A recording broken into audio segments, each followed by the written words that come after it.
En nombre del Centro Regional de Desarrollo en Ingeniería Civil, les extendemos una cordial bienvenida a los estudiantes y profesores de universidades mexicanas y de Latinoamérica a las clases virtuales de estructuras de acero que impartirá el maestro Héctor Soto Rodríguez, profesor de varias universidades de México y Sudamérica, con más de 25 años de trayectoria académica y profesional reconocida.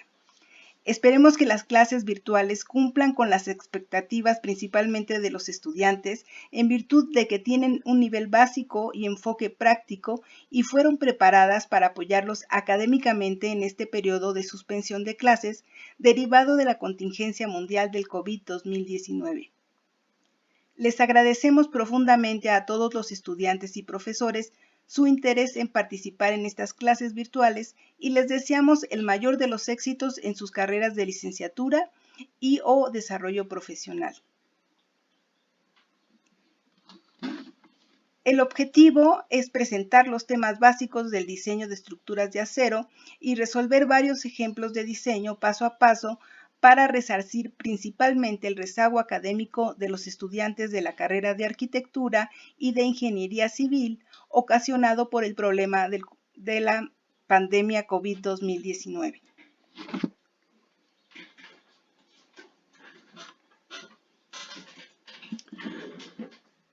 Buenas tardes a todos. Será un alto honor compartir con estudiantes y profesores de universidades mexicanas y de Sudamérica la experiencia en el diseño de estructuras de acero, que es una materia muy interesante. Vamos a presentar la primera clase virtual y el tema central será aspectos generales de las estructuras de acero. Estamos a 23 de marzo del 2020. El tema lo he dividido en 4 subtemas. En el primero vamos a presentar los conceptos fundamentales del diseño estructural, los sistemas estructurales para edificios de acero, el predimensionamiento, y como un ejemplo de aplicación presentaremos un caso de estudio que es la estructuración y el predimensionamiento de un edificio de acero que se ubica aquí en la UNAM, Morelia. Vamos a partir de un pensamiento, de una reflexión del maestro Óscar de Buen López Heredia, que en paz descanse, y quien afirmó lo siguiente: la construcción en acero hoy en día tiene un futuro prometedor y puede contribuir de manera significativa a la tan añorada pero nunca alcanzada independencia tecnológica. Y esto es muy importante. Las estructuras que construyamos en el futuro habrán de ser más económicas y al mismo tiempo más seguras que las actuales. Por esta razón es preciso optimizar todas las etapas del proceso de diseño y construcción de edificios de acero. Los ingenieros estructurales han de preocuparse mucho más que hasta ahora por seleccionar la solución más adecuada para cada caso particular, mientras que los métodos de enseñanza deben modificarse para capacitar a las nuevas generaciones. Ahí tienen ustedes al maestro Óscar de Buen, quien nos visitó en varias ocasiones aquí en la ciudad de Morelia. Bien, como hay jóvenes que están estudiando arquitectura, pues simplemente queremos recordar algunos conceptos y requisitos fundamentales del proyecto arquitectónico. De acuerdo con los reglamentos de construcción o las normas de diseño arquitectónico, toda edificación debe cumplir con los siguientes requisitos: funcionalidad, habitabilidad, accesibilidad, estética, forma, higiene, servicios, acondicionamiento ambiental, comunicación, evacuación, prevención de emergencias, integración al contexto e imagen urbana y aspectos relacionados con la sustentabilidad. Por otro lado, toda edificación debe considerar una estructura que sea eficiente y segura. Y el proyecto arquitectónico pues lo definimos como el diseño de espacios óptimos de acuerdo con un programa de necesidades para que los usuarios vivan en condiciones de confort y de comodidad en una edificación durante su vida útil.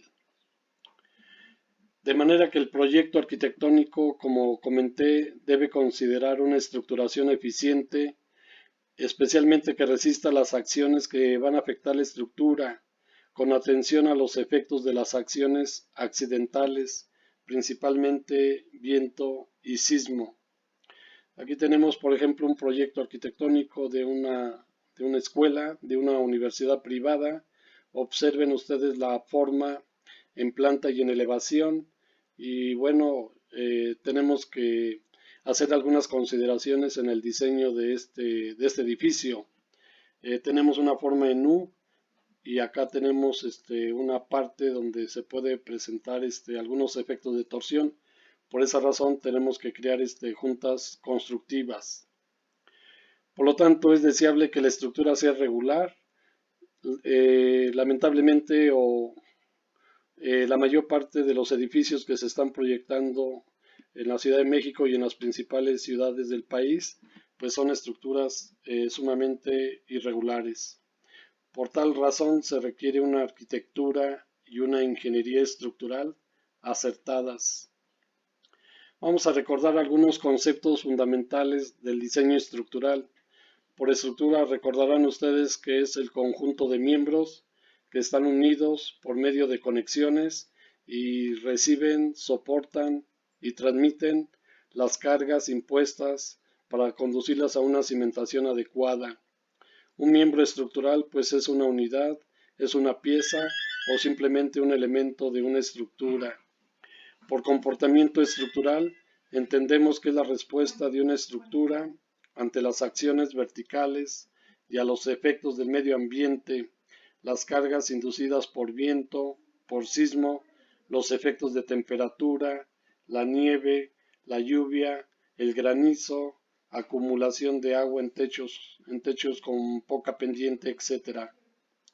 Y bueno, en estructuras de acero tenemos fundamentalmente dos tipos: estructuras urbanas y estructuras fabriles, que se diseñan pues de más o menos igual, pero hay algunas diferencias importantes. En el caso de un edificio urbano, que es la figura de la izquierda, pues lo que tenemos que considerar en su diseño son los siguientes. Tenemos que hacer una evaluación correcta de las cargas verticales, la carga muerta, que es la carga permanente, la carga variable, que es la carga viva, y debemos de evaluar correctamente las acciones accidentales que corresponden a viento o a sismo principalmente. Aquí tenemos el esqueleto tridimensional de todos los elementos constitutivos del edificio. Estamos indicando aquí las conexiones rígidas entre las traves y las columnas. Cuando los edificios son de varios niveles o de mediana altura, es necesario dotar un sistema de contraventeo vertical, que son estas armaduras verticales que estamos indicando y que pueden ir en las dos direcciones principales del edificio o solamente en una dirección. De esa manera, pues tenemos dos factores de ductilidad diferentes en caso de que solamente la estructura tenga un sistema de contraventeo en una sola dirección. Tenemos que apoyar la estructura a una cimentación adecuada, generalmente de concreto reforzado. Necesitamos una conexión que es una placa base de columnas. Tenemos que conceptualizar todas las conexiones de las piezas que van a formar el esqueleto resistente. Del lado derecho tenemos una estructura de un edificio industrial y en general el diseño es similar, aunque las cargas en este tipo de estructura pueden variar porque tenemos cubiertas ligeras a base de multitecho, multipanel, y esto pues puede cambiar un poquito el diseño de la estructura de acero. Como saben ustedes, el diseño estructural comprende varias etapas, pero la más importante y subjetiva es la estructuración. Una vez que tenemos la estructuración, se elabora un modelo matemático tridimensional y con un programa de computadora se procede a realizar el análisis estructural. Posteriormente se efectúa el dimensionamiento o propiamente el diseño estructural. Y como producto de todas estas etapas, pues el ingeniero tiene que elaborar los planos y la memoria de cálculo, que es justamente la ingeniería estructural básica. Recordemos que en el diseño estructural debemos satisfacer varias premisas fundamentales y la más importante es la seguridad estructural. El funcionamiento correcto del edificio durante su vida útil, evitar desplazamientos laterales, deflexiones, vibraciones y otras deformaciones que pueden afectar el correcto funcionamiento de la estructura. La economía es muy importante, especialmente en esta época y en cualquier edificación, independientemente del sistema estructural o de los materiales que se sugieran. Tenemos que buscar una economía razonable. Pero el punto más importante es la seguridad estructural, porque las estructuras protegen la vida de los usuarios y el contenido de un edificio. Por lo tanto, el ingeniero estructurista pues debe diseñar económicamente, pero al mismo tiempo satisfacer la condición de seguridad estructural, es decir, que no se alcance ningún estado límite de falla. La estructura debe funcionar correctamente sin ocasionar molestias a los ocupantes. Deben evitarse, como lo indiqué, deflexiones, desplazamientos laterales, vibraciones, corrosión, etc. Y debemos lograr diseños racionales. En la práctica profesional, de acuerdo con nuestra experiencia, hemos encontrado diseños estructurales escasos, óptimos o muy generosos. Y bueno, pues esto es lo que tenemos que evitar. Aquí estamos mostrando el colapso de una nave industrial en Sonora que se presentó hace poco menos de un año. Y acá tenemos los efectos en Los Cabos debido a las ráfagas de viento fuertes y también los efectos, el colapso total de algunos edificios de departamentos ocasionados también por las lluvias, por el efecto de las inundaciones. Entonces, estas son las premisas fundamentales del diseño estructural. Podemos proyectar edificios con una estética especial y debemos entonces procurar proponer una estructuración que sea eficiente para soportar todas las cargas que van a obrar en la estructura. La estructuración, por lo tanto, es una fase del diseño estructural en el que se propone el sistema o el arreglo más conveniente de un edificio de acuerdo con las características generales del proyecto arquitectónico. Las características que tomamos en cuenta en el diseño estructural es el uso o el destino. No es lo mismo diseñar una escuela que una casa habitación, que un centro comercial, por ejemplo, que un auditorio. La altura, la ubicación geográfica, si el edificio se localizará en zona asísmica o zona sísmica, los claros a salvar, el tipo de suelo. Todos estos requisitos o condicionantes pues nos conducen a estructuraciones totalmente diferentes. Tenemos que proponer los sistemas de piso, que son las losas, el tipo de conexiones, si serán soldadas, atornilladas o una combinación de ambas, los elementos no estructurales y su unión correcta con la estructura. El modelo entendemos que es un arreglo estructural matemático tridimensional que representa la estructura en geometría, en cargas, apoyos, restricciones, y que nos va a servir para el análisis por medio de programas de computadora comerciales que son reconocidos por la ingeniería estructural mexicana. En el mercado hay una gran cantidad de programas de computadora que son herramientas muy poderosas, pero el ingeniero tiene que aplicarlas con mucha responsabilidad para obtener resultados que sean consistentes. Aquí estamos presentando lo que significa el modelo matemático tridimensional. Está elaborado para la Terminal Aérea 2 del Aeropuerto Internacional de la Ciudad de México, que es una estructura a base de marcos rígidos ortogonales. Las grandes columnas están formadas por perfiles HS, que son secciones estructurales huecas.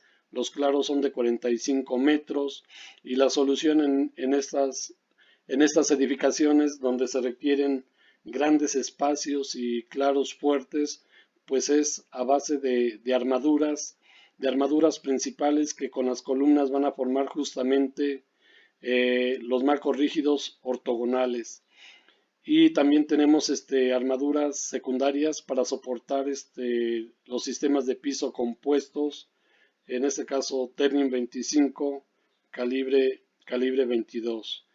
Del lado derecho tenemos una estructura como resultado de todo lo que hemos mencionado en esta fase del diseño estructural. El predimensionamiento pues es una fase en la que se propone de manera preliminar las dimensiones generales de cada uno de los elementos estructurales con base en algunas reglas empíricas o con base en la experiencia del diseñador. El análisis estructural. En esta parte se determinan los elementos mecánicos en cada uno de los miembros que constituyen la estructura, como lo indiqué por medio de programas reconocidos de computadora, reconocidos por la Ingeniería Estructural Mexicana. Y el dimensionamiento pues es propiamente el diseño de cada elemento estructural con apego a las normas técnicas de reglamentos de construcciones. En el caso específico de nuestro país, México, el reglamento más completo sin duda alguna es el de la Ciudad de México. Este reglamento contiene normas técnicas complementarias para diseño y construcción de estructuras de acero y corresponden a la versión 2017. Por otro lado, toda edificación necesita una estructura para soportar el volumen del edificio y consecuentemente los edificios necesitan masa, rigidez, resistencia, ductilidad, amortiguamiento, capacidad de disipación de energía, líneas de defensa, etc. Esto es lo que debe dotar el ingeniero estructurista en cada proyecto estructural. Tenemos aquí un arreglo ortogonal de marcos rígidos constituidos por columnas HSS, vigas laminadas IR, y aquí tenemos justamente la solución de la conexión. Este es el criterio 100% japonés. Ellos diseñan las conexiones 100% atornilladas. Y bueno, aquí lo importante es que las fuerzas sísmicas que se transmiten a las traves, que son las vigas principales, van a afectar la conexión y tenemos que diseñar la conexión para soportar pues todas las acciones inducidas por el sismo. Recuerden ustedes que las vigas secundarias que soportan los sistemas de piso no forman parte del sistema sismorresistente. Y bueno, en México tenemos tres alternativas para resolver las conexiones de acuerdo con el tipo de columna. Tenemos columnas H, que son los perfiles de 14 pulgadas, laminados, IR, y que permiten accesibilidad total por todos sus lados o caras. Esto tiene una ventaja muy importante económica porque podemos efectuar la conexión sin ningún problema, ya que tenemos prácticamente acceso total. Después tenemos una segunda forma de las columnas que es la cruciforme, que son secciones semiabiertas y tiene la ventaja de que las características geométricas de esta columna se mejoran con respecto a la columna H, que también es doblemente simétrica, pero aquí las propiedades geométricas resultan iguales en las dos direcciones. Y tenemos también la sección cerrada HSS o una columna en cajón. El problema que se presenta en este tipo de columnas es la dificultad para colocar las placas de continuidad que van a ser los atizadores horizontales y que los necesitamos en cada una de las conexiones. Hace varios años se usa en México con mucha frecuencia una conexión con placa extrema extendida con atizador, y aquí estamos viendo del lado derecho las diferentes secciones para columnas y con el nivel de accesibilidad para efectuar las conexiones en cada caso. Bueno, regresando un poquito a los reglamentos de construcciones, cada país va actualizando sus reglamentos de construcciones de acuerdo pues a los cambios que se generan en la práctica profesional. Se van actualizando de acuerdo con los avances tecnológicos, estudios de laboratorio, resultados de pruebas. En el caso particular de nuestro país, los reglamentos en la Ciudad de México se han ido actualizando de manera periódica. 1987, a raíz de los sismos de 1985, que fue un reglamento muy actualizado, muy restrictivo. 1993 se hace una segunda revisión y una edición. 1995, 2004, 2017. Podemos afirmar que hoy en día en la Ciudad de México contamos con un reglamento muy severo, muy estricto en materia de seguridad estructural. Solo hace falta la vigilancia de los involucrados en cada una de las etapas de diseño, construcción, supervisión de los edificios para garantizar 100% la seguridad. Tenemos un título 6 que contiene pues cuáles son los requisitos generales para poder estructurar un edificio de acero. Contiene los criterios de diseño estructural, la forma como se deben evaluar las cargas muertas, las cargas vivas, las cargas de sismo, cómo se efectúa el diseño por viento y por sismo. Se refiere a la cimentación, a construcciones dañadas, obras provisionales, etc. De manera general, nuestro reglamento contiene 7 normas técnicas complementarias. 3 son comunes a cualquier tipo de estructura, que son las normas técnicas complementarias para sismo, para viento y para cimentaciones. Y por cada tipo de material tenemos una norma específica: estructuras de concreto, estructuras de acero, mampostería y madera. Los responsables de la actualización del reglamento de construcciones en la Ciudad de México, pues es un comité técnico asesor de seguridad estructural del gobierno del Distrito Federal, y también participa de manera muy estrecha el Instituto para la Seguridad de las Construcciones de la Ciudad de México. ¿Cómo podemos alcanzar nosotros la eficiencia estructural en un proyecto?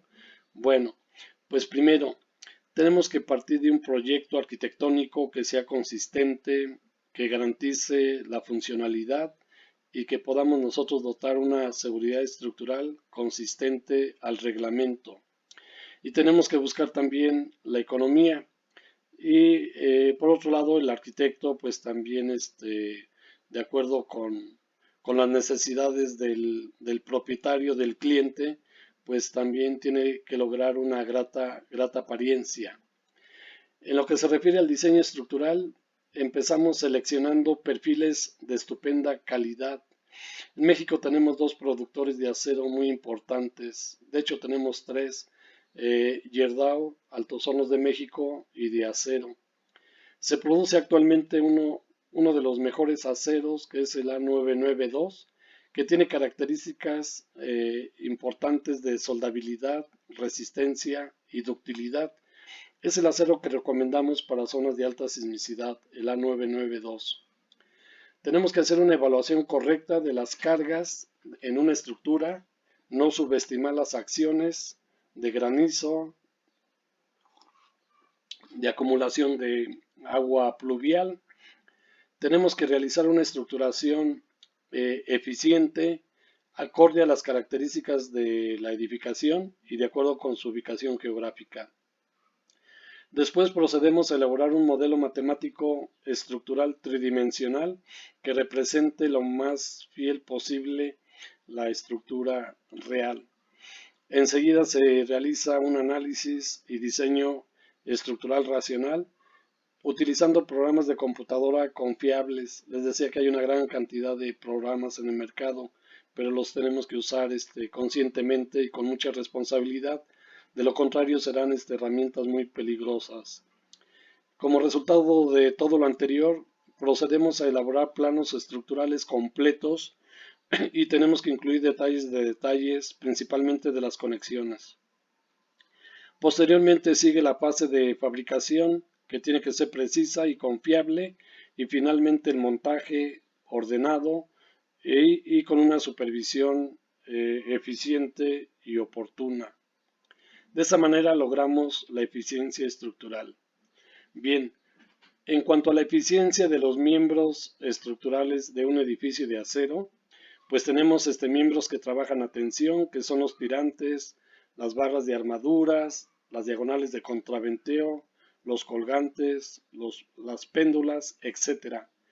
La eficiencia de estos elementos estructurales es alta porque tenemos un aprovechamiento óptimo del material, de manera que sería deseable que la mayor parte de las estructuras estuviesen resueltas por elementos que trabajan esencialmente a tensión.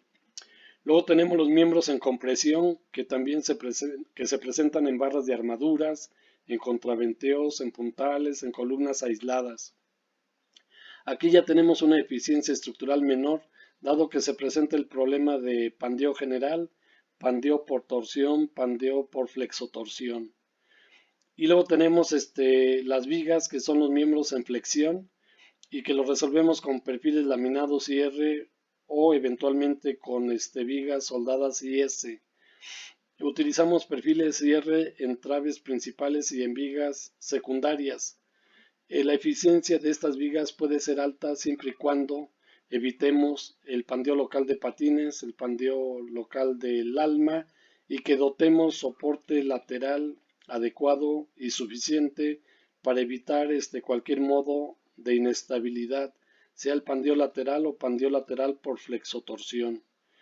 Y luego tenemos el último caso que corresponde a las columnas flexocomprimidas, en las que podemos decir que su eficiencia es baja, ya que aquí intervienen muchos factores, mucho más que en el caso de miembros en tensión, de miembros en compresión. Las columnas flexocomprimidas trabajan como vigas y como columnas es una combinación de solicitaciones. Aquí estamos presentando algunos modos de falla en elementos estructurales. El pandeo general por flexión, el pandeo local en una columna HSS, el pandeo lateral y el pandeo lateral por flexotorsión. Tenemos el pandeo local en la cercanía de una conexión, trave columna. Por acá tenemos el pandeo torsional.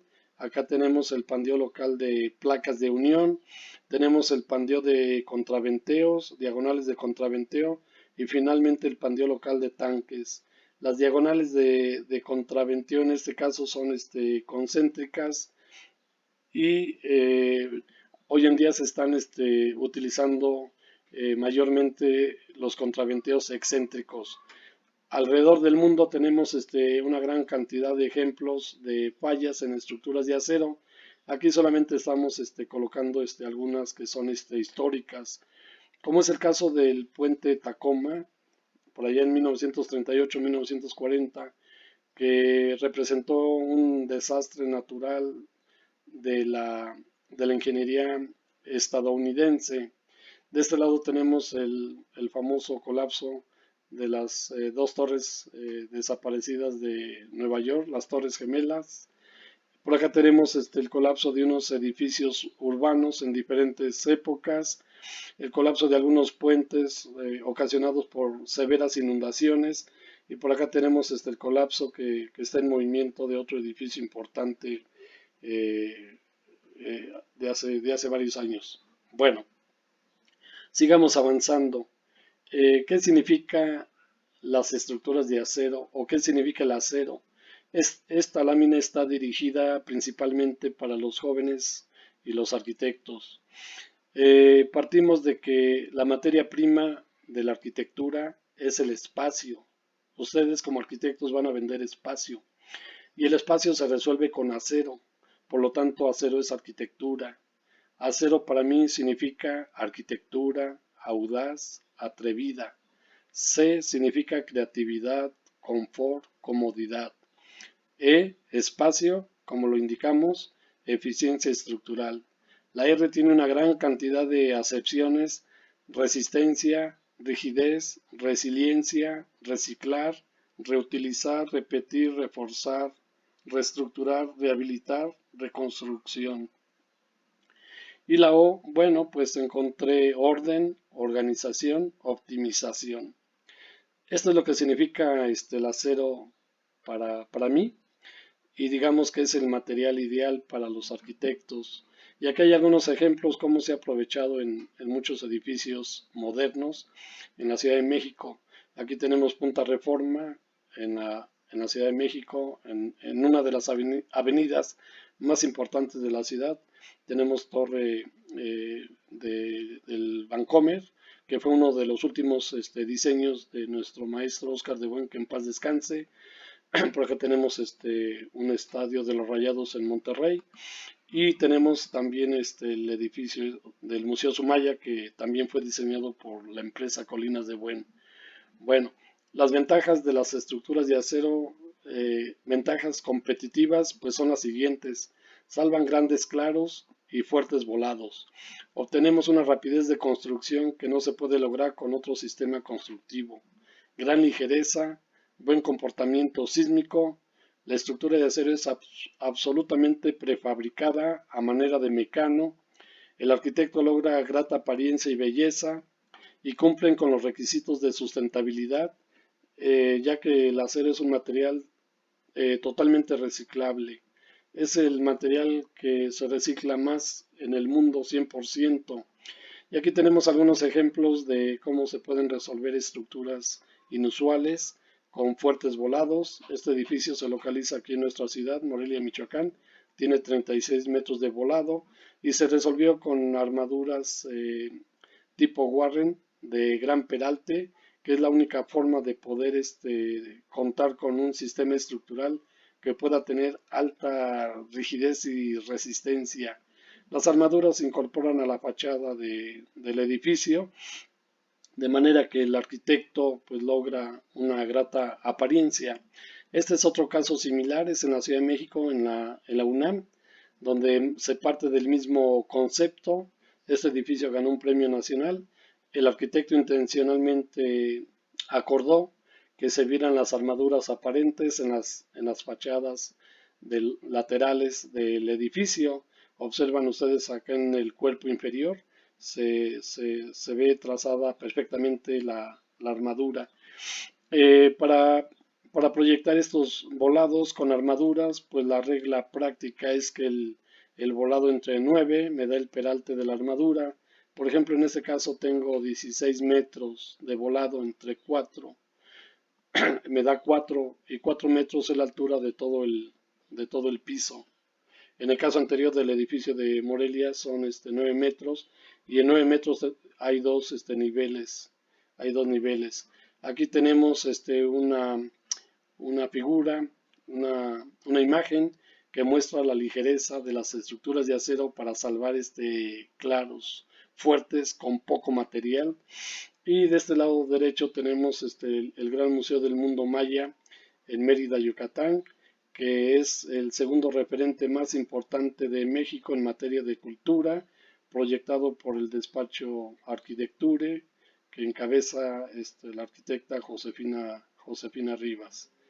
Este proyecto se basa en el árbol la ceiba, que era un árbol sagrado de los mayas, y la columna central es el tronco, que es una columna circular de concreto reforzado con 6 metros de diámetro y que soporta toda esta estructura superior sin contacto. Esta estructura está totalmente embolado, tiene volados del orden de 40 metros a cada lado, y bueno, otras estructuras o edificios de mediana altura en la Ciudad de México, algunos en San Ángel y otro en el Paseo de la Reforma. Si no mal recuerdo, este está muy cerca o aquí están las oficinas del arquitecto Teodoro González de León, que en paz descanse también. Edificios muy altos, rascacielos, que se están construyendo alrededor del mundo, pues su construcción solo puede ser posible con estructura metálica y combinada eventualmente con concreto reforzado. Aquí tenemos varios edificios muy altos, en el Califa con 740 metros de altura. Recordemos que nuestro país se localiza en una zona de alta sismicidad y que a nivel mundial tenemos este anillo de fuego donde se generan los temblores que más afectan a las ciudades en el mundo. En esta parte, este anillo de fuego produce más o menos el 6% de los temblores que ocurren, por ejemplo, en nuestro país. De este lado tenemos la famosa placa de Cocos, que se localiza en el sureste del país, en el Océano Pacífico, y donde se desarrolla un fenómeno de subducción, es decir, la placa de Cocos penetra por debajo de la placa de Norteamérica. Esta trinchera de subducción se localiza más o menos a 400 kilómetros de la Ciudad de México y estos temblores son los que ocasionan o han ocasionado históricamente en la Ciudad de México pues colapsos severos y totales en edificios urbanos. Estas imágenes son del temblor de 1985, ya pasó mucho tiempo y tenemos acá otros colapsos totales. En el caso de la derecha es el edificio de Nuevo León, donde el tenor Plácido Domingo perdió familia. Y tenemos acá la Torre Latinoamericana, que es el edificio remachado más alto del país y que representa justamente el final de la construcción remachada. Esta estructura pues ha soportado varios temblores, el primero del 28 de julio de 1957, luego 1979 cuando algunos edificios de la Universidad Iberoamericana se colapsan, después 2017 y otros temblores que han ocurrido en fechas intermedias y la estructura pues no ha tenido ningún daño severo estructural. Tenemos aquí una foto de un edificio que se dañó severamente en el temblor de hace poco más de 2 años.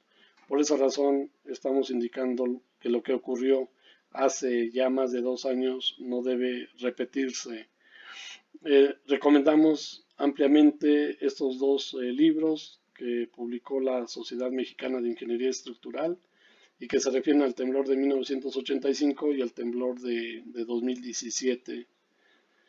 Bueno, en materia de seguridad estructural, el doctor Vitelmo Bertero, que es profesor de la Universidad de Berkeley y doctor honoris causa por la UNAM, afirma que le tiene más fe a una estructura bien concebida, aunque esté mal diseñada, que a una mal concebida, aunque esté bien calculada.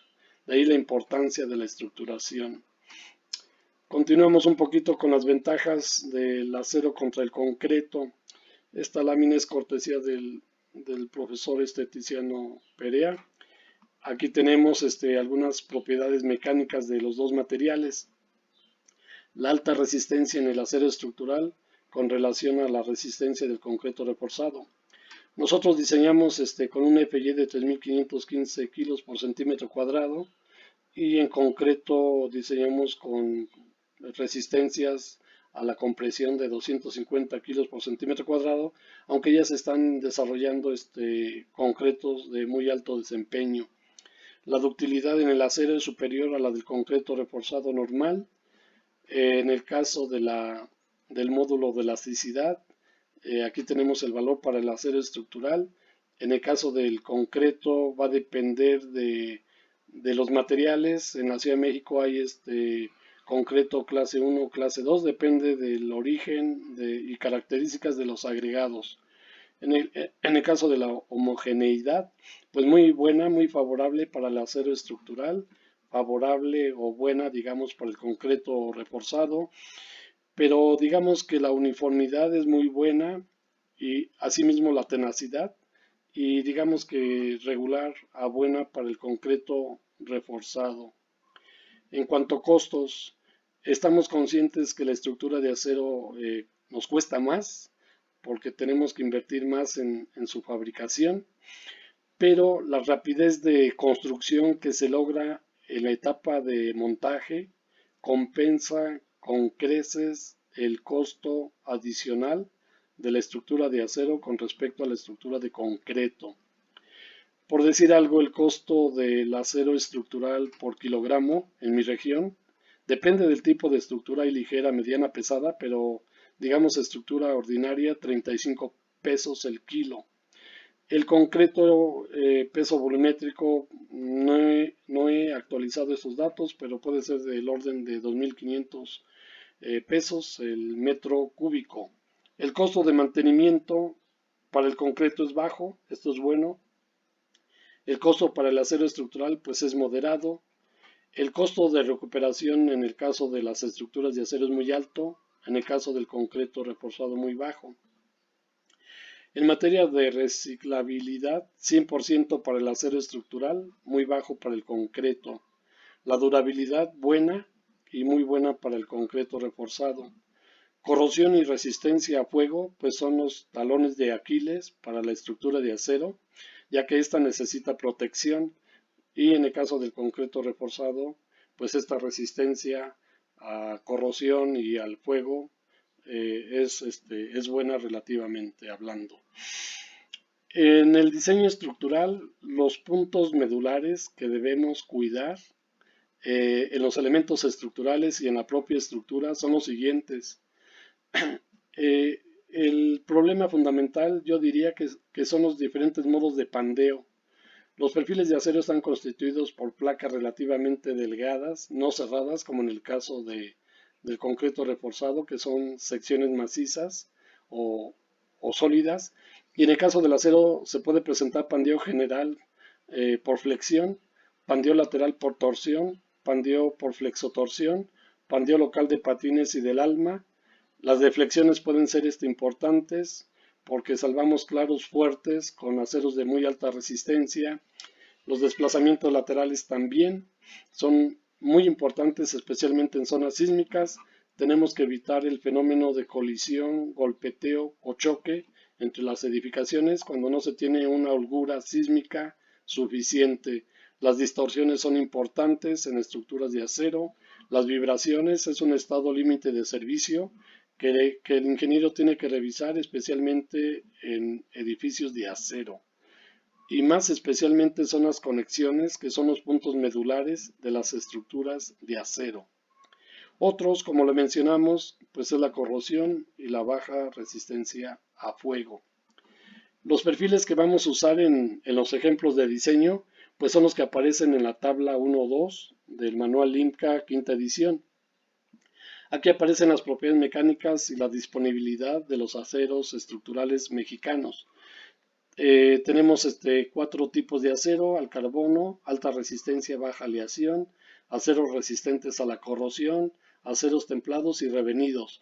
Y tenemos nuestra norma mexicana. En algunos casos hace falta la equivalencia de la norma americana de la ASTM, como es el caso de la ASTM A913 o de la A618, o por ejemplo de la A992, que todavía no tenemos un acero mexicano equivalente. Aquí están las propiedades importantes: el esfuerzo de fluencia y el esfuerzo de ruptura en tensión. Aparecen en kilos por centímetro cuadrado, en megapascales y en KSI. Y en estas columnas tenemos la disponibilidad. Esta parte de la tabla es muy importante porque tenemos que verificar con los diferentes productores de acero la disponibilidad de los materiales antes de realizar el diseño. Los perfiles estructurales se presentan en forma de placas o planchas rectangulares, en forma de perfiles de sección transversal I, que son los IR o los IH para columnas. Tenemos secciones estructurales huecas o perfiles OR, de acuerdo con el IMCA. Y vamos a utilizar la designación justamente del Instituto Mexicano de la Construcción en Acero, en que solamente utiliza dos letras, una que tiene que ver con la forma de la sección transversal y otro que se refiere a una característica particular del perfil. La designación aparece del lado derecho y esto lo tienen que revisar cuando hagamos los ejemplos. En el caso, digamos, de ángulos de lados iguales, pues serán LI, que vamos a usar, por ejemplo, en las cuerdas, en las diagonales de una armadura. Las canales son CE, la E significa estándar, el IR y sección I rectangular, TR que se obtiene cortando a la mitad un perfil IR, a la mitad de su peralte. Los IS son perfiles que se usan como vigas, como columnas, pero son fabricados con 3 placas soldadas.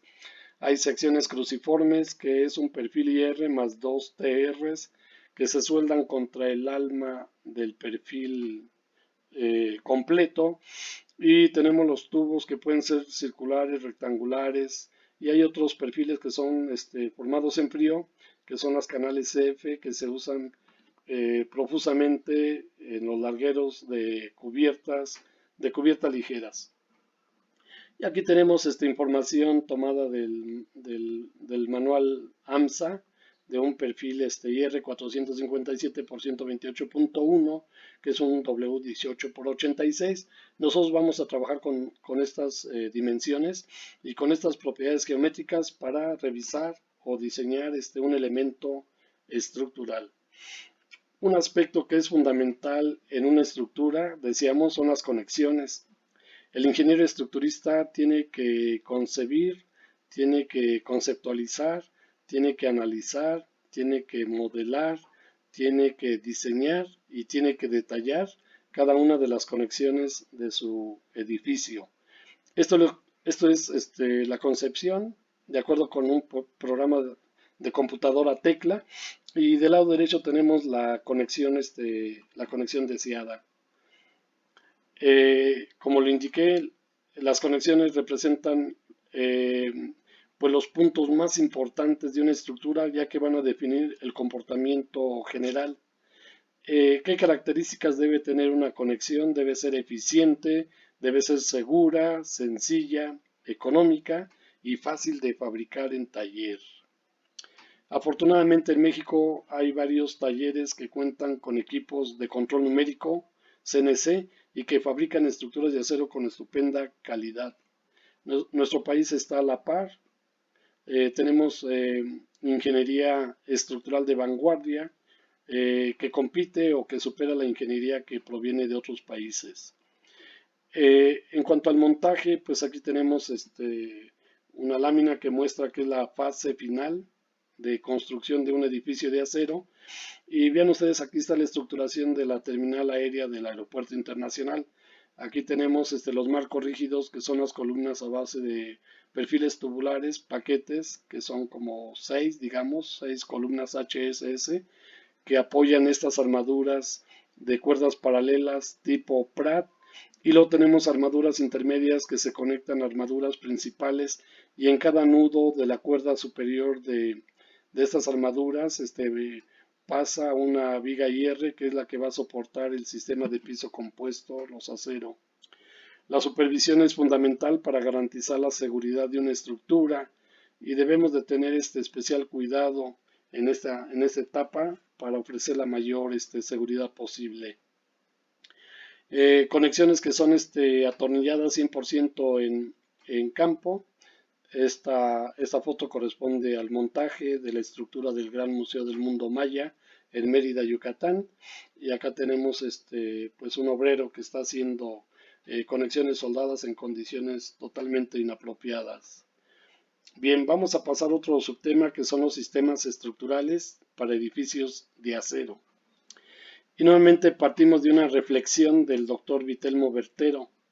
Indica: Si yo tuviera que vivir en un edificio bien estructurado, pero analizado con métodos aproximados, o en uno mal estructurado, pero bien analizado con métodos computarizados y precisos, viviría preferentemente en el primero.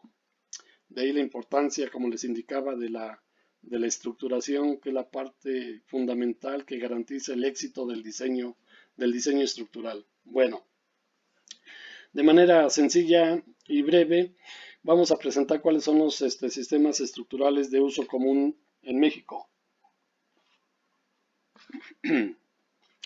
Tenemos aquí los marcos rígidos, que son estructuras reticulares verticales para edificios de pocos niveles, ya que su rigidez lateral depende esencialmente de las columnas y de las traves.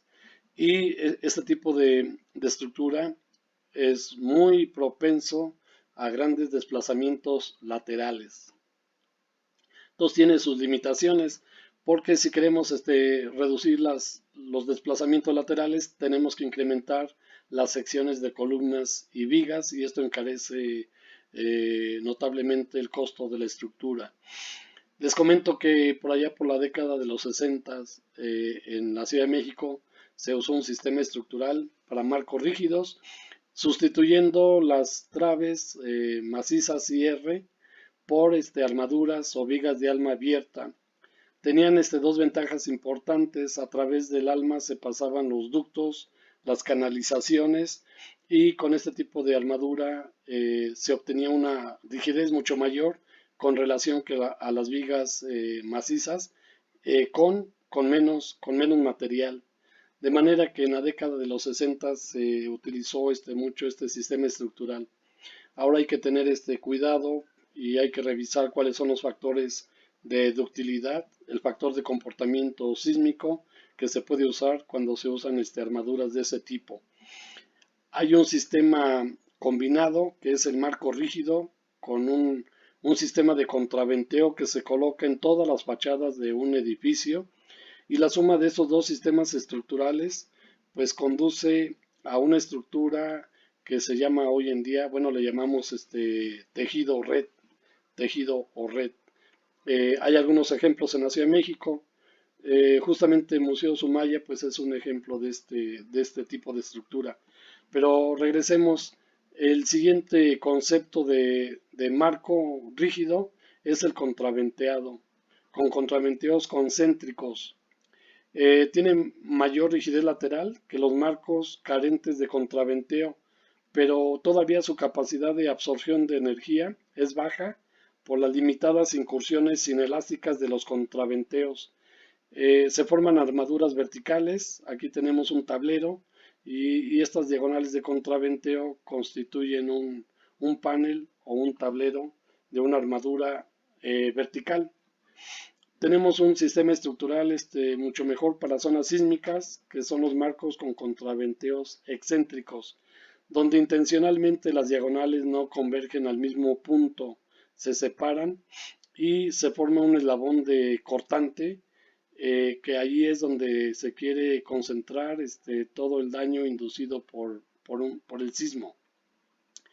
Este sistema estructural se usó en Japón desde la década de los 70, y el doctor Igor Popov los aplicó en California por allá en los años 80.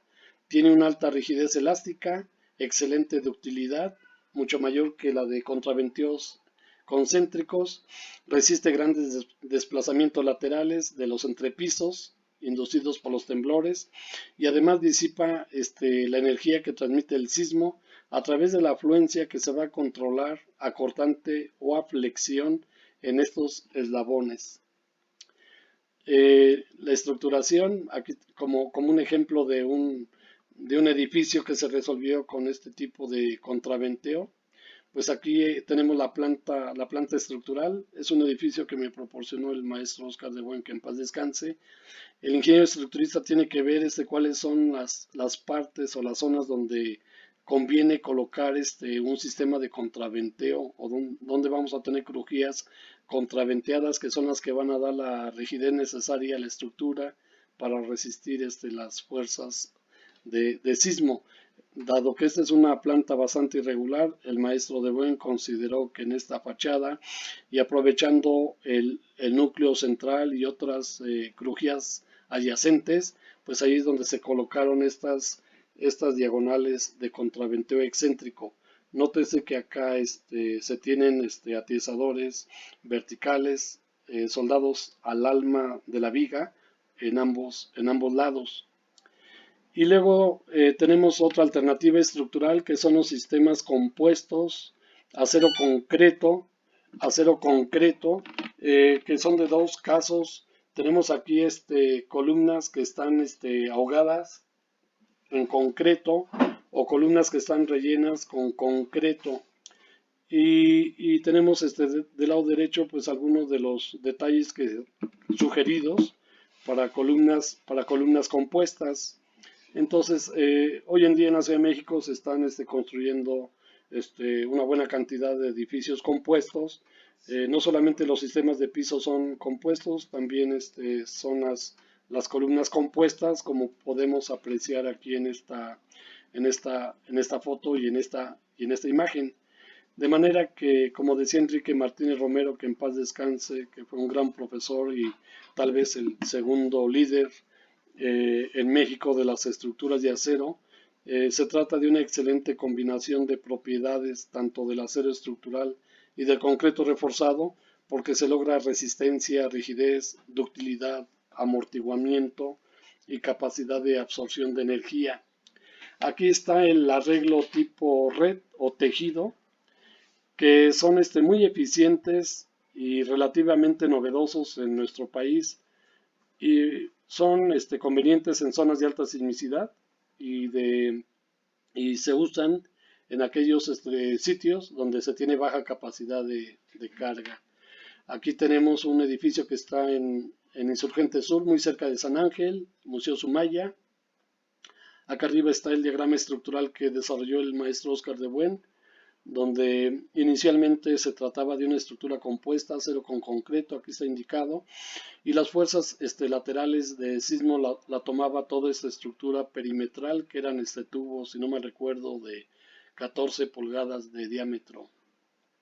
Acá abajo tenemos los famosos foniles, que son megacolumnas, en lo que es la terminal aérea que se canceló del Aeropuerto Internacional de la Ciudad de México.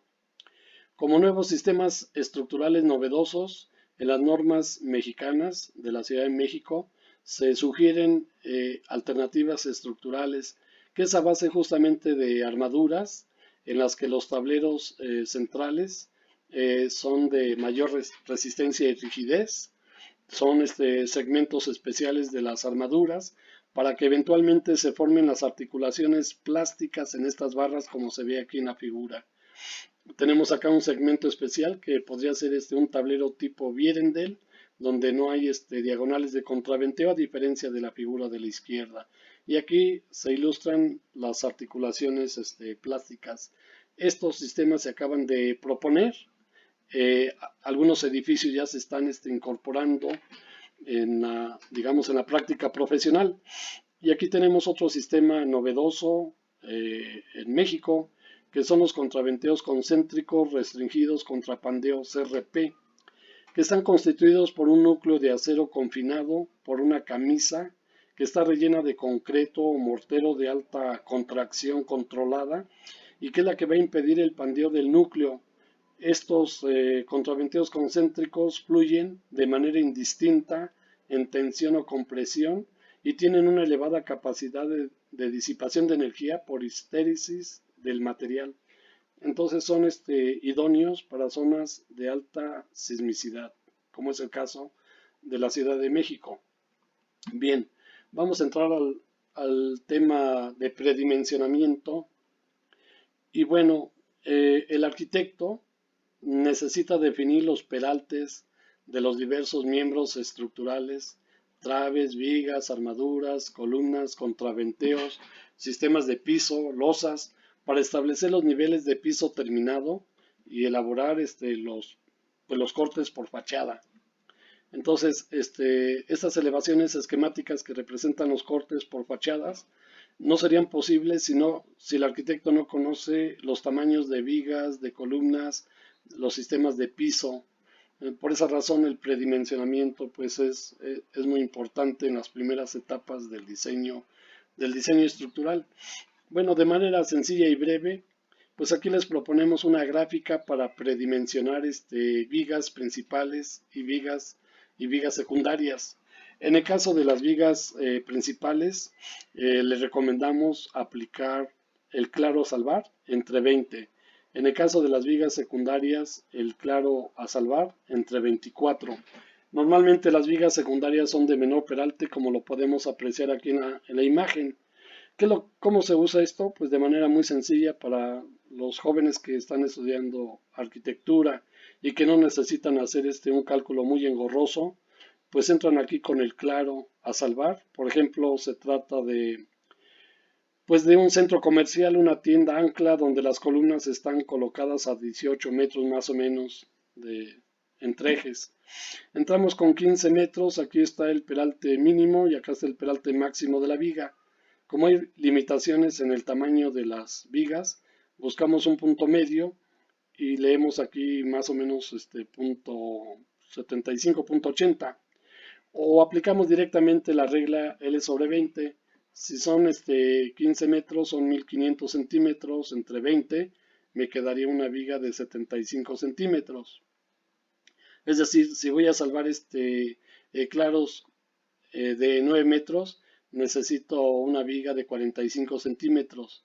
Si voy a salvar un claro de 12 metros, necesito una viga de 60 centímetros.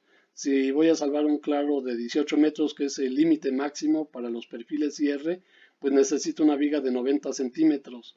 Después de 20 metros, se recomienda mejor utilizar armaduras. Y entonces acá tenemos abajo la aplicación. Aplicamos estas reglas empíricas tanto para vigas principales como para vigas secundarias. De manera que aquí tenemos una tabla con los claros desde 8 hasta 20 metros, que es el límite.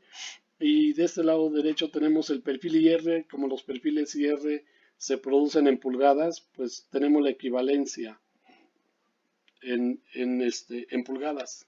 16, 21, 24, 27, 33, 36 y 40 pulgadas.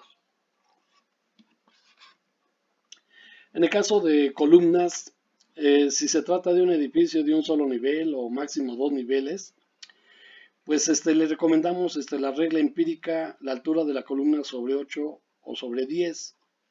Estas gráficas las tomé de una referencia de un libro brasileño. Y esta gráfica aplica si la columna es H, si es un tubo cuadrado o es un tubo circular. Sin embargo, hago el siguiente comentario que es importante. En las columnas de acero es difícil establecer una relación altura-peralte, ya que los desplazamientos laterales los tenemos que restringir, puesto que son estados límite de servicio. Entonces aquí los brasileños se quedan un poquito abajo. Por ejemplo, si yo tengo 450, me están proponiendo que el peralte de la columna sea de 35 centímetros más o menos. Nosotros somos un poquito más generosos. Y recuerden ustedes que hay un concepto fundamental que se llama columna fuerte, viga débil. Las columnas tienen que ser más resistentes que las vigas y las conexiones tienen que ser ultra fuertes.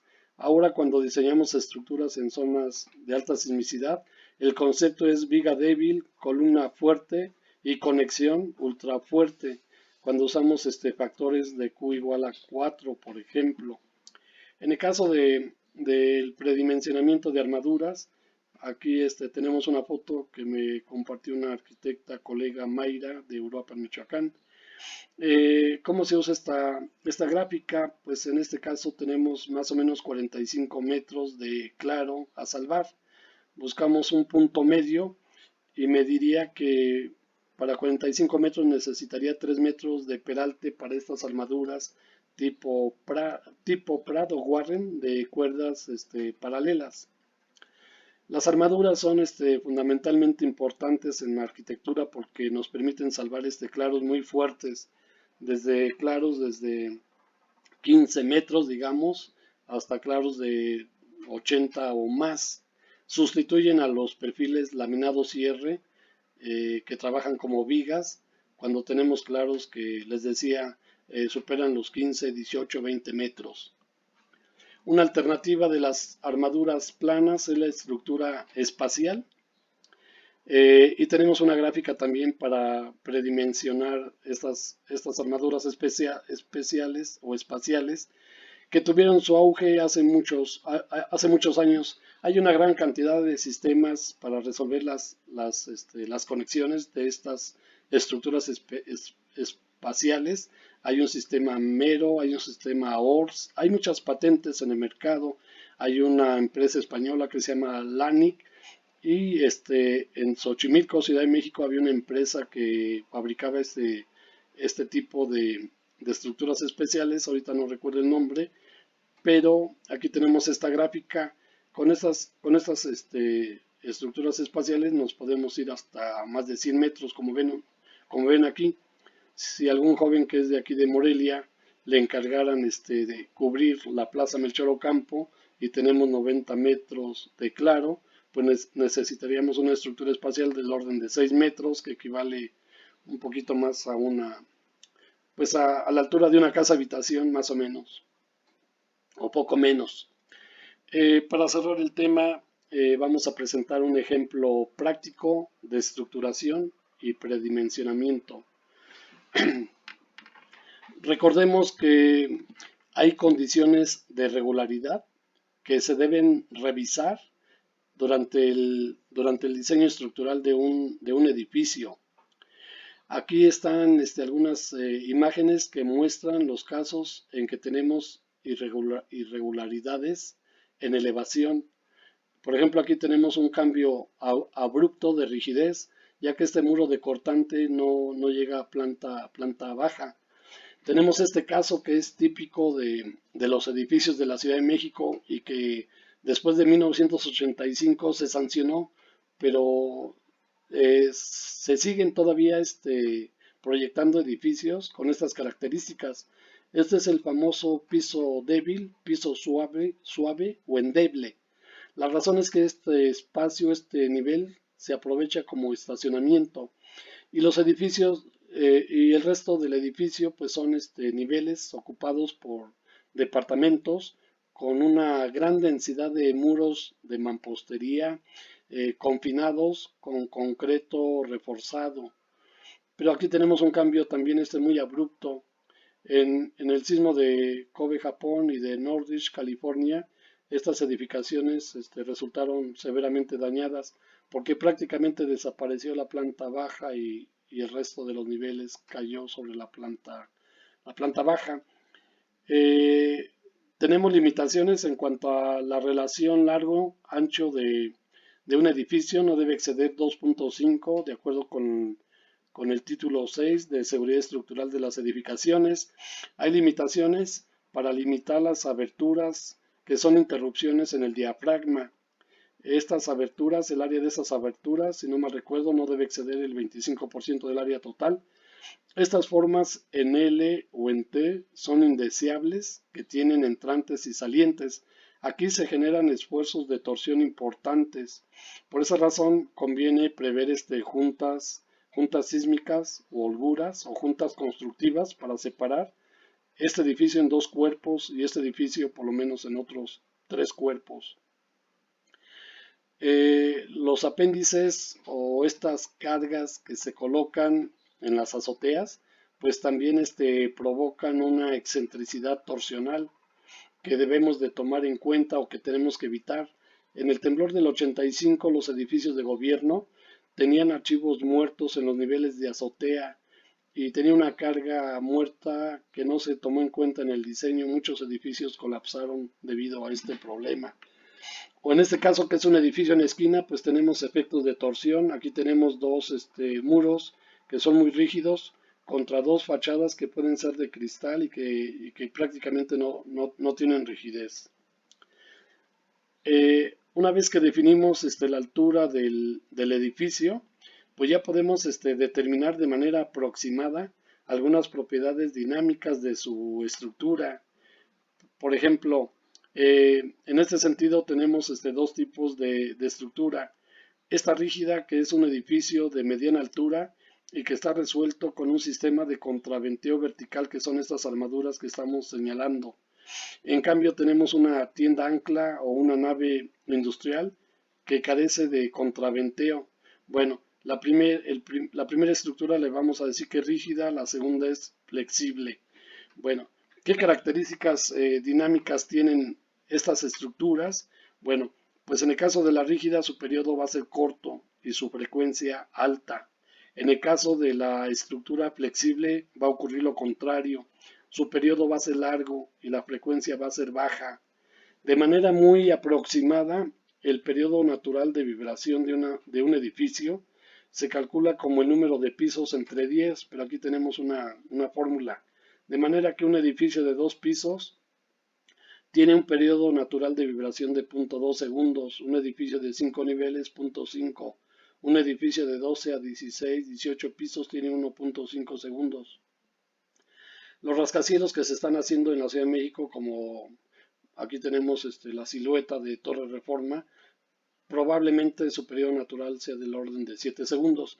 Esto es bien importante. Recuerden ustedes que en el temblor de 1985, los jóvenes por supuesto que todavía no nacían, el periodo natural de vibración de la estructura coincidió con el del suelo, de manera que hubo resonancia dinámica. Por esa razón los edificios de mediana altura en el 85 fueron los mayormente afectados. Y ahora que ocurrió hace 2 años y un poco más el temblor de septiembre del 2017, nos sorprende por lo siguiente, que ahora este sismo daña particularmente edificios de poca altura, es decir, de periodo largo y frecuencia baja. Eh, Veamos qué pasará con el siguiente temblor. Bueno, aquí tenemos para hacer una aplicación práctica de el tema de estructuración y predimensionamiento. Vamos a analizar esta estructura que es de la UNAM, Campus Morelia. Este es un edificio de salas de educación a distancia y acá tenemos una elevación esquemática.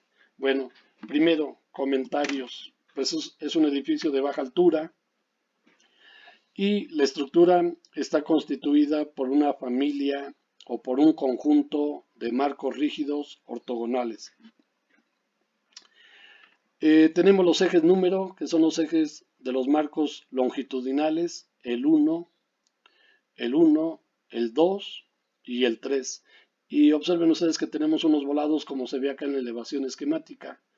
La altura del edificio, la altura total son de 860 metros. En la cubierta tenemos una trave de peralte variable, pero regresemos acá. Decíamos que tenemos 3 marcos rígidos longitudinales, 1, 2 y 3. Y en el otro sentido tenemos marcos rígidos G, H e I. Los marcos son paralelos y perpendiculares entre sí. Entonces, los marcos que son longitudinales los vamos a conectar con vigas transversales y vamos a formar el esqueleto resistente, rígido y dúctil, entre comillas, de este edificio. Se forman tableros, que son los espacios entre 4 columnas. Aquí las columnas son circulares, tenemos de 2 tipos, K3 y K4. Y entonces tenemos un tablero que mide 8 metros, que es la distancia entre ejes H y I. Y en el otro sentido tenemos 7 metros, que es de 1 a 2, entre los marcos 1 y 2. Entonces tenemos un tablero rectangular 8 por 7, casi cuadrado. Bueno, vamos a colocar 2 vigas secundarias en el sentido largo, en los 8 metros, de manera que divido los 7 metros entre 3 y la separación centro a centro de las vigas secundarias me queda a 2,33. 3 veces 2,33 me da los 7 metros. Y estas vigas secundarias, pues aparte de darle soporte lateral a las vigas principales. Esta viga principal del eje H recibe dos vigas secundarias, una de cada lado. Van a proporcionarle soporte lateral y aparte van a distribuir la carga. Las vigas secundarias se van a diseñar como elementos isostáticos libremente articulados y apoyados en sus extremos a las vigas principales, en este caso a la viga H y a la viga I. Todos van a trabajar con un ancho tributario que van a ser 2.33. Aquí estamos representando la losacero.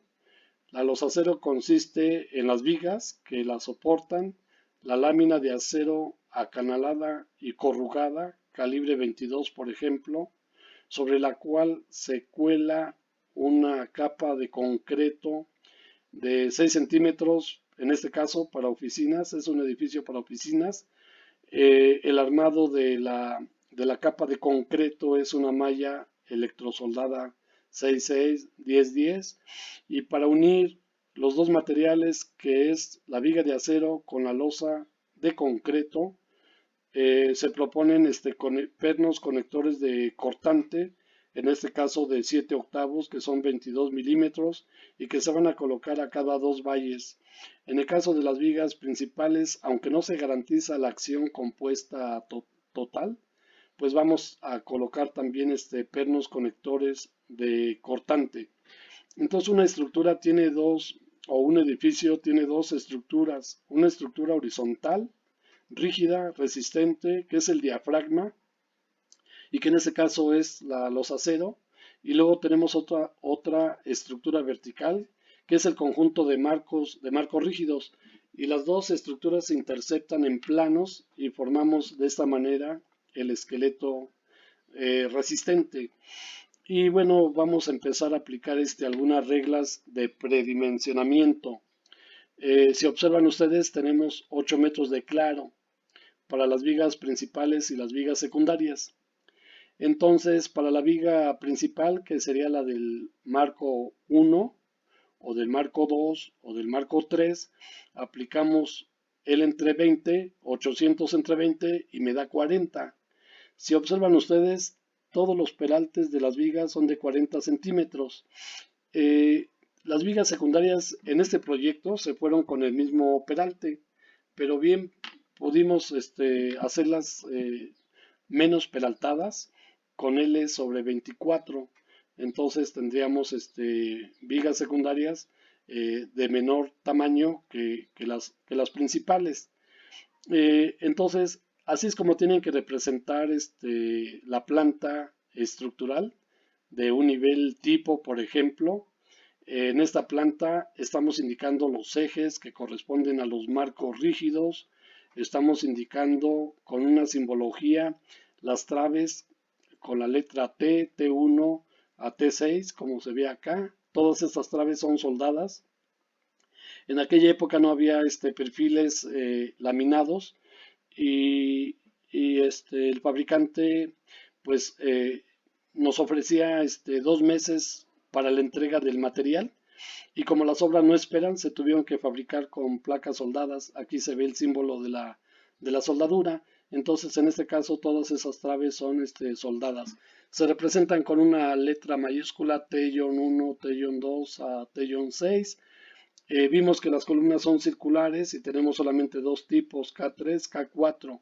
Va a depender de su ubicación. Tenemos una columna aquí interior que es K3, que recibe 4 vigas, que es una columna central, mientras que podemos tener una K4 que es acá en esta esquina y que va a soportar menos carga. Esta estructura se diseñó con las siguientes cargas verticales que aparecen aquí a la derecha. El Galvadec, ahora Ternium, pues se consideró 220 kilos por metro cuadrado, ahora estamos hablando de 229 en el caso de Ternium. Piso terminado 120, 60 de piso y 60 de firme cemento arena. Un plafón de 40 kilos por metro cuadrado. Y no se les olvide que el reglamento de construcciones recomienda que se incluya una sobrecarga de 40 kilos por metro cuadrado. Y también aquí en este plano se está considerando el peso propio de la estructura, que son más o menos 50 kilos por metro cuadrado. La carga viva, pues depende del uso o del destino de la cubierta, y en este caso es carga vertical, 250 kilos por metro cuadrado para oficina.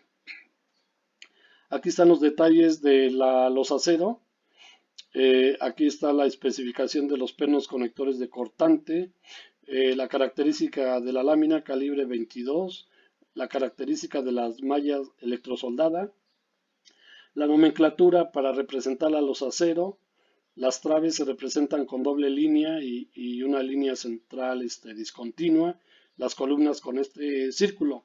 Y de lado y en una elevación esquemática no se les olvide, es muy importante indicar los niveles. Aquí se tiene una cubierta a dos aguas, pero el arquitecto proyectó un segundo techo que es en este nivel 720 y que está soportado de la estructura superior por medio de unos tubos OR de 1,5 pulgadas, si no mal recuerdo. Del lado derecho pues están las notas generales que deben de llevar los planos, indicar que las dimensiones están en centímetros, los niveles en metros, que hay que verificar ejes y cotas con los planos arquitectónicos y especialmente cruzar esta información con los datos de la obra, con los niveles y las dimensiones en la obra. Luego vienen las características del acero estructural que se ha utilizado, las características de los electrodos para soldar. Se menciona que los soldadores serán calificados y que no hay que hacer soldaduras con electrodos húmedos o bajo lluvia y que todos los perfiles se designan de acuerdo con el manual del IMCA. Y bueno, como tenemos concreto en los sistemas de piso compuestos, pues tenemos que especificar la resistencia especificada del concreto a la compresión, que es de 250 kilos por centímetro cuadrado. Tenemos que indicar el tamaño de los agregados. En el caso de la cubierta ligera, tenemos que especificar las características de los largueros, de acuerdo con la norma A375. Y aquí viene una tabla para indicar pues los dobleces del acero de refuerzo, ganchos, traslapes de las varillas, se tienen que hacer de acuerdo con lo que se especifica en esta tabla. Y de esta manera tenemos ya nuestro primer plano de ingeniería estructural básica. Entonces, para los jóvenes que estudian arquitectura, pues su planta arquitectónica la tienen que limpiar y dejar solamente los ejes. Los ejes arquitectónicos coincidirían o deben coincidir eventualmente con los ejes estructurales. Empiezan a formar tableros y empiezan a colocar vigas secundarias para resolver los sistemas de piso. Aunque estamos hablando de tableros de 7x8, esto mismo aplica para tableros de 20x30 o de mayores dimensiones, pero en ese caso lo resolveríamos con armaduras, como lo indiqué anteriormente. Aquí se aprecia entonces la planta con mayor claridad y la elevación esquemática y la simbología. Entonces, esto es más o menos el caso que quería mencionar en lo que corresponde a la estructuración. Entonces, podemos decir que se trata de un conjunto de marcos rígidos ortogonales constituido por marcos rígidos en las dos direcciones principales del edificio. Los sistemas de piso están soportados por las vigas principales, por las vigas secundarias y hay un sistema compuesto, los acero ternium 25 calibre 22. La estructura carece de contraventeo.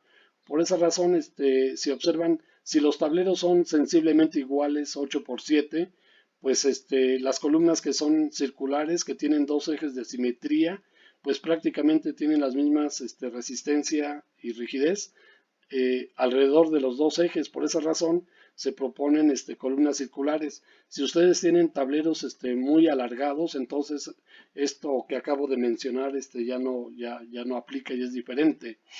Y entonces aquí están las reglitas que aplicamos y vamos a ampliar un poquito más las reglas de predimensionamiento. Como ya establecí el peralte de las vigas, que son de 40 centímetros, que son 8 metros entre 20, entonces ya tengo el peralte. Ahora voy a establecer el ancho de patines. La regla que estamos aplicando es que el ancho de patines sea la mitad del peralte. Y luego tenemos una relación entre el grueso de patines y el espesor del alma. Nosotros aplicamos 1.5 veces el grueso del alma cuando fabricamos traves hechas con 3 placas soldadas y funciona bien la regla empírica. Especialmente cuando fabricamos traves con 3 placas soldadas, decíamos que tenemos que evitar cualquier modo de pandeo local, sea de patines o del alma. Y aquí tenemos una tabla B41B del manual del ISC versión 2016 que nos muestra la relación ancho-grueso máxima para miembros en compresión sujetos a flexión, que es el caso de las vigas de la estructura de la UNAM. Y aquí tenemos estos límites. La tabla está preparada de la siguiente manera. Tenemos esta columna que dice elementos no atiesados. Los elementos no atiesados son los patines que solamente están soportados por un solo borde. Esta placa de patín horizontal se apoya en el alma y el otro borde libre. Un elemento eh, atiesado es el que está soportado en 2 bordes. Veamos aquí la tabla de la derecha. Y el alma se apoya entonces en los 2 patines y no tiene ningún borde libre. Por esa razón en las tablas aparece elementos atiesados y elementos no atiesados. En el caso de la viga, pues consideramos que estamos en el caso 11. Dice patines de miembros con 2 ejes de simetría, de sección transversal y secciones soldadas. Y la relación ancho-grueso, que es BT, nos indica que debe ser como límite .38 raíz de E entre F y E. Este es para el patín. Aquí la última columna nos pone el ejemplo y nos está señalando que es la mitad del patín. Y acá en el caso del alma, observen ustedes que es el peralte del alma sin tomar en cuenta los filetes, que son las curvas de unión entre patines y el alma. Y en el caso del alma, la relación ancho-grueso corresponde al caso 15 y es el cociente H sobre TW. Y el valor para que se considere compacta es 3.76 raíz de E entre F y E. Entonces aquí tienen todos los casos para revisar las relaciones ancho-grueso y evitar secciones esbeltas que pueden reducir la capacidad de un elemento estructural. Nosotros generalmente seleccionamos secciones que sean compactas o sísmicamente compactas y tenemos que hacer esta revisión. Por ejemplo, en el caso de los patines, aquí está el límite .38 raíz de entre F y E. Las- el E, que es el módulo de elasticidad del acero, aquí faltó ponerlo como exponente 2.04 por 10 a la 6. Aquí está en kilos por centímetro cuadrado, megapascales, KSI. Acá lo tenemos en kilo por centímetro cuadrado, megapascales y en KSI. Y aplicamos esta relación máxima y nos da de 10.8. La viga que nosotros propusimos tiene una relación de 10, está por abajo, por lo tanto no hay problema de pandeo local de patines. Ahora revisamos el alma con la relación correspondiente a elementos atiesados, que es 3.76 raíz de entre F y E. Aplicando esta ecuación nos da 106.8. En general, todos los perfiles estructurales laminados IR de AMSA o de Gerdau tienen relaciones ancho-grueso y relaciones peralte-grueso del alma mucho apreciablemente menores que los valores máximos. Por lo tanto, puedo decir que el 98% de los perfiles IR comerciales son compactos. Se cumple la relación peralte-grueso del alma, por lo tanto no hay problema de pandeo local. Y bueno, para terminar, si hiciéramos un predimensionamiento y quisiéramos calcular las características geométricas de los perfiles soldados, pues podemos usar esta tablita que la usamos con mucha frecuencia, que nos proporciona los radios de giro aproximados. Con ella podemos calcular los momentos de inercia porque por definición sabemos que los radios de giro es la raíz cuadrada del momento de inercia entre el área. Si elevamos al cuadrado estas dos fórmulas y despejamos el ix y el momento de inercia en y, nos queda que los momentos son iguales al área por los radios de giro al cuadrado Rx y Ry. ¿Y de dónde tomamos entonces estos valores Rx y obtenemos momentos de inercia aproximados, muy aproximados? Me voy a esta tabla y, por ejemplo, me voy a la última columna. Si observan ustedes, aquí el caso 1, 2, 3, 4, el 6 corresponde a una viga que tiene patines de ancho B y peralte H. Su radio de giro en X es el 38% del peralte y su radio de giro en Y es el 22% del ancho de patín.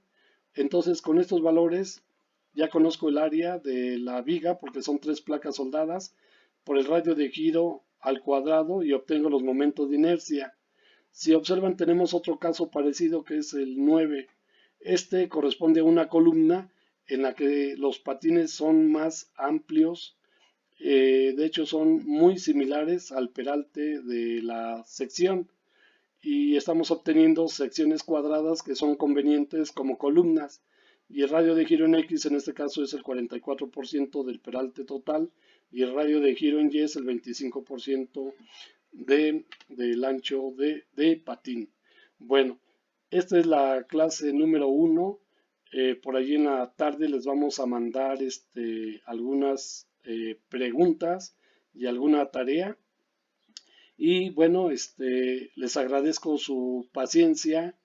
Me pueden escribir y es un honor compartir con ustedes estas clases virtuales.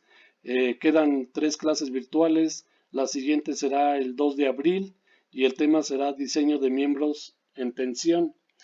Les agradezco, cuídense mucho, estaremos en comunicación y esperemos que estos conceptos que hemos presentado en esta primera clase sean de utilidad para para su materia de estructuras metálicas que cursan en las diferentes universidades de México y de América Latina. Muchas gracias, cuídense mucho y buenas tardes.